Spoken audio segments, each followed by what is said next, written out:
I need to understand why Grease 2 was a thing. Michelle Pfeiffer. She is the saving grace of any sitting of this piece of shit. There's more romance and rock and roll in Grease 2. Welcome to Kyle and Dave versus the Machine. This week we watched Grease 2. No, Dave. We watched Grease 2. Kyle, you do the talking. I'm still trying to get the taste out of my mouth. Here's the thing. Dave predominantly disagrees with my position on this film. I need to preface it. I am in no way saying that this is a good movie. But I think if you go into this movie with the understanding this is a sequel to Grease, straight up cash grab, I do think that there is an element of fun that you can lean into and just kind of roll with it. Michelle Pfeiffer is fun to watch. Some of the musical sequences are actually pretty well devised and thought up and staged. There's something we actually didn't talk about in the episode because we ended up talking a lot about not Grease 2. There are a few lines that actually did make me laugh. I don't think the music is all that good, but there's some funny lines, I think intentionally so. And Michelle Pfeiffer's great. I totally get why this is a cult classic, a camp classic, and there's enjoyment out of that. For me, it goes into that bucket of so bad it's good. Like a Rocky Horror Picture Show, like a Return to Oz, it is something that I enjoyed. It's never going to be my favorite movie of all time or favorite movie musical of all time. Part of this review? Why are we talking about all time? I'm just saying, I don't want to make it sound like, oh, I'm a huge champion of this movie. It's just like there is some enjoyment to be had out of this. I'd go and throw toast at the screen if they had like a midnight screening of this. That's what they do in Rocky Horror. That's why I said that. That's the level that I'm coming at this. It is not $1 Million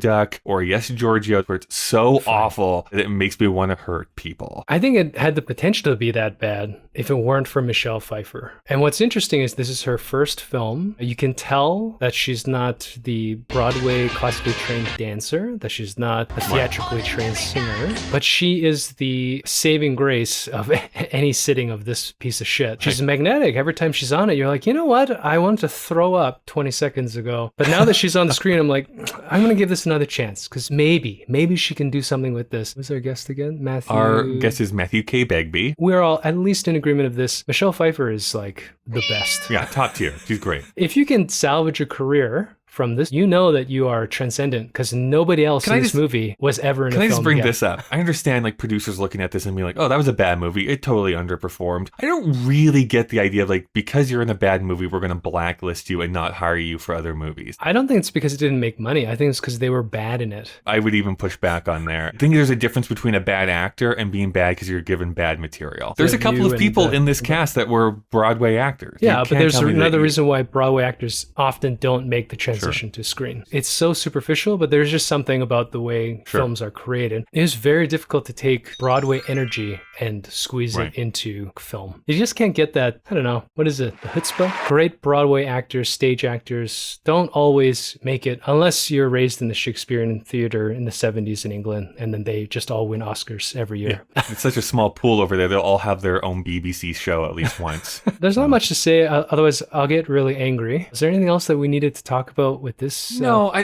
don't think so. I'm just saying that unlike some other bad films that we've talked about, I actually do recommend at least watching this once just to experience what Grease 2 is. Do not do that. Whereas other bad films, I was like, just don't watch it. Skip it. Don't waste your time. I think that there is something to be said to be like, I need to understand why Grease 2 was a thing. You know, it's amazing. I'm getting angry hearing Kyle say that, and yet our scores are very similar. Like For they're Kyle, so a 2 super close. Is like, yeah, go watch it. I would have given this a 0.5, but I actually like Michelle Pfeiffer a lot. We don't normally talk about our scores, but just hearing you tell people to pay for this garbage and still give it a 2. Oh, don't pay for it. No.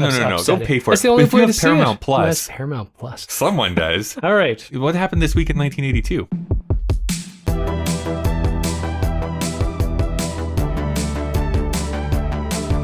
April 2nd, Rex Hunt, British governor of the Falkland Islands, surrenders the islands to Argentine forces, leading to their occupation. I think I met his son Michael once. Like, is that a joke? His last name is Hunt, and you might go by Mike, just to explain the joke.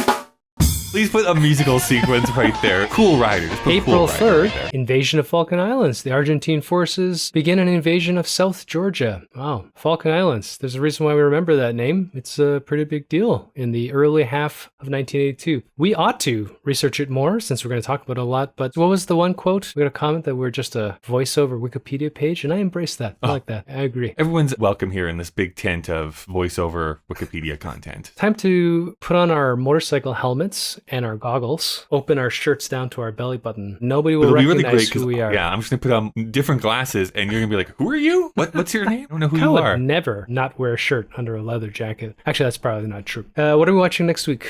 Diner. I don't know. Barry Levinson was a pretty big force in American cinema for his first 3 or 4 films. His son does go on to make Euphoria. What's Euphoria? Probably the biggest show on television right now that stars Zendaya. It's in a high school and there's lots of sex and dong. Basically just TV now. All right, well, I'm excited. First film. You know, if it's like Spielberg, we'll be pleasantly shocked at how good it is. Right, See you next week. Next week. Let's do it.